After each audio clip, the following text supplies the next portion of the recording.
I'm now going to recognize Representative Brian Mast of Florida, but I want to first say to Mr. Mast that he's the only one in here that did not follow the chair's ruling of wearing a mask pursuant to the health attending physician. And I'm putting him on notice that if you're going to come, we have a hybrid hearing. If you choose not to wear a mask, you stay in your office. If you come here without a mask, you will not be recognized. What if I have an exemption? The ruling is, well, you show me an exemption, and if the attending physician says it's good, then that's what we're going to abide by. But we're going to go by the attending physician's rules. Thank you very much, Mr. Chairman. Am I recognize Mr. Mast for 5 minutes. recognized now? Yeah. Thank you. I want to start with a quote from our chairman, since you just started speaking. We need to ensure our diplomats are kept safe. That was a quote from the chairman earlier in this hearing. You kind of skirted around this issue in the beginning, said that state worked alongside Department of Defense. I want a direct answer. Was State Department the lead government agency responsible for overseeing the evacuation from Afghanistan? Yes, they were. No, they weren't. No, Congressman, it was a joint effort between the United States. There can only be one chief. Who is the chief? State Department, DOD, only one chief.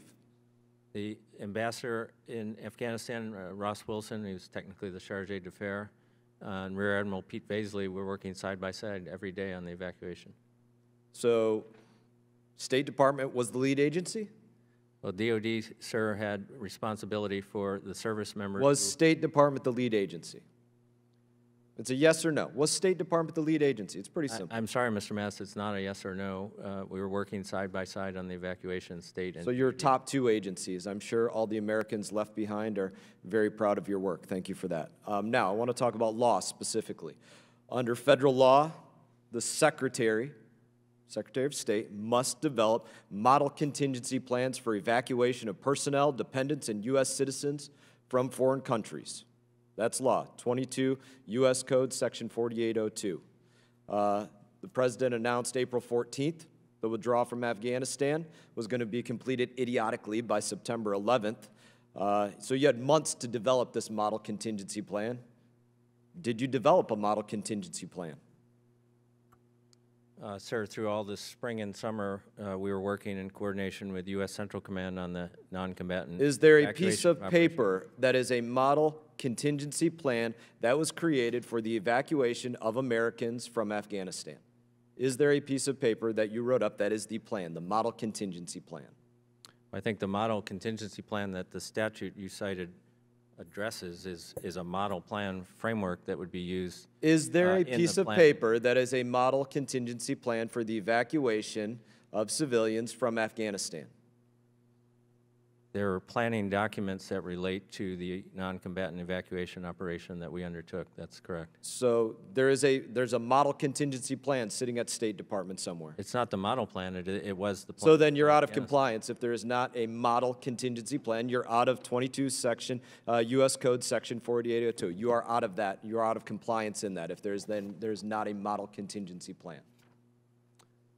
I haven't read that statute in a while, Congressman. I think what it speaks to, but I'll confirm it with our... I'll read it to you right now. Overseas evacuation. Secretary of State shall develop and implement policies and programs to provide for the safe and efficient evacuation of United States government personnel, dependents, and private United States citizens when their lives are endangered. That pretty much outlines what's going on in Afghanistan leading up to the evacuation and in this very moment. So, you know, Democrats on this side, they keep saying that President Trump broke State Department and things like this. They've said it in this hearing already. But I want to ask, in April, you were directed by Secretary of State Blinken to conduct a review of the Contingency and Crisis Response Bureau initiative.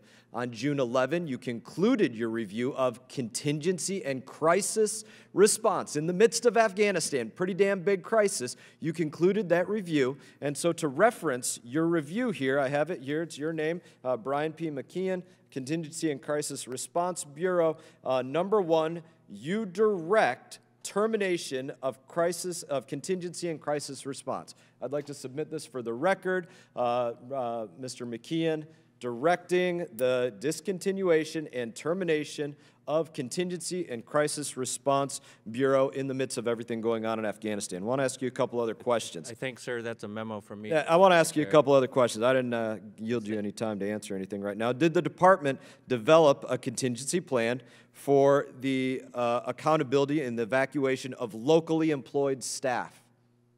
Is there a plan to account for the evacuation of locally employed staff and their eligible family members? Well, part of our planning effort did account for the fact that we would want to Is there a evacuate paper the that locally is the plan? Is employed there a staff. paper that is the plan? And we did evacuate the locally employed staff. Is there, no, you didn't. There's 8,000 former embassy employees and their families that are at risk in Afghanistan right now. You're totally bullshitting us right now. So is there a paper that was the plan? Mr. Chairman, can we have some decorum in the hearing room? No, I'm not going to offer that. So is there a plan? Mr. Mast, we evacuated most of our locally employed staff, so I'm happy to share them. Mr. Chairman, parliamentary. You said they were evacuated, but they're not. You said most of them just. We will have the appropriate decorum Well, in this hearing room.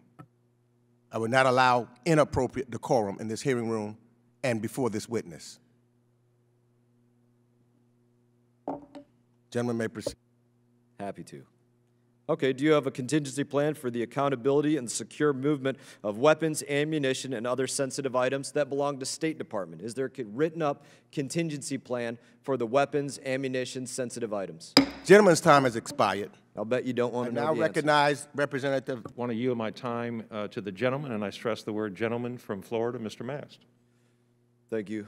I appreciate the time from Mr. Buck. I want to go back onto contingency plans that exist or don't exist. So, was there a contingency plan published by the State Department and synchronized through the National Security Council for the evacuation of American citizens from Afghanistan, synchronized through the NSC? So the planning for the non-combatant evacuation that took place was done in coordination between the United States State Department, the Embassy Kabul, and U.S. Central Command. Was there a plan written? Is there a document? I'm familiar with writing concepts. There are planning documents, yes, and we had, if There's a specific plan, not planning documents, not a stack of things, we're going to consider this. There is a specific plan, step by step, operations orders, there's a plan. Yes. Okay, So, is that a classified I'm plan? trying to answer your first question, sir. If you Is want. that plan classified? So as to your first question, it is classified. That's It is correct. classified. And as to your first can you, question, understanding that your staff is behind you and there's staff watching you on the screen right now back at Foggy Bottom, can you please direct your staff immediately to send that classified plan to our Foreign Affairs SCIF? Will you please look into the camera and direct them to do that, or speak to your staff right behind you and tell them to do that immediately? Ricky Tick, right now. some of these documents are controlled by the Department of Defense, so I can't make that pledge. Can you direct your staff to give the State Department contingency plan for synchronizing evacuations of American citizens out of Afghanistan? Can you direct them to send that to our SCIF right now, bipartisanly, for both sides? I will take your request back to the department. You can and just we'll look get in the back to you. camera and say, hey, staff, or look behind you, please send this over to the classified, the place that members of Congress would look at classified materials. You can just look back at them and tell them to do it right now. I know I can. I'm telling you the answer I'm going to give you. All right. And So to let's answer move your- on to and to another answer your- contingency plan. Let's move on to another one. Did the Department of State develop a plan to locate and recover American citizens in cities other than Kabul, Kandahar, Herat, and Mazar-e Sharif? Do you have specific plans for other cities outside of those cities? Documents, piece of paper, this is the plan of attack to get people out of these other cities. When the Taliban started taking provincial capitals, we did not have the ability to get people out of cities outside So of before announcing the evacuation, State Department, who was supposed to be in charge, going back to 22 U.S. Code Section 4802, in charge of overseas evacuations, as the chairman said, keeping our diplomats safe. Prior to that, you didn't have a plan to get people out of, I'm not even sure you had a plan to get people out of Kabul or Kandahar or Herat or Mazar-e Sharif, but you didn't have a plan to get people out of those other places. We were warning Americans to leave Afghanistan. You did not have a plan. Warning them is not a plan. You did not have a plan to get them out.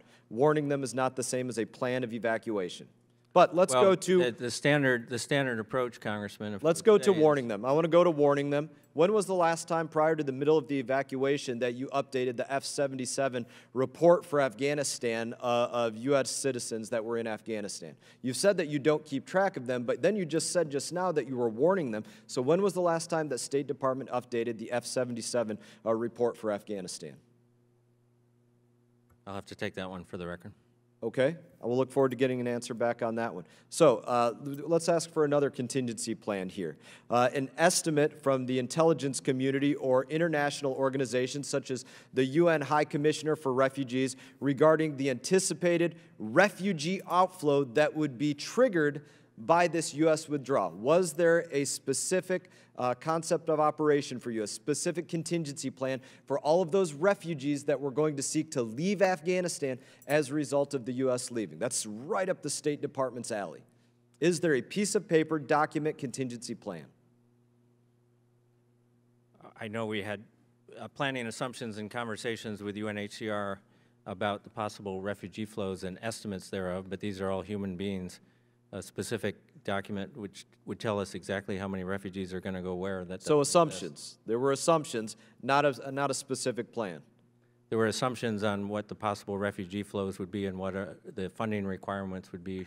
So for there's the no United written States plan. and There was other- assumptions. So these assumptions are probably what are getting people killed. There's an old saying, when you assume, you make an ass. Gentleman's time has expired. And so at this point in time, I want to continue on the line of questioning about, is there a plan? Mr. Chairman, I yield to Mr. Mast to continue that line. Okay, well, thank you, Representative Pfluger.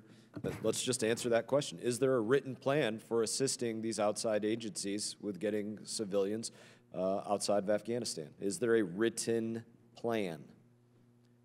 Sir, we have a unit within the department, essentially a task force, that is working every hour to try to evacuate people from Afghanistan. Has that task primarily force or American unit citizens. written a plan?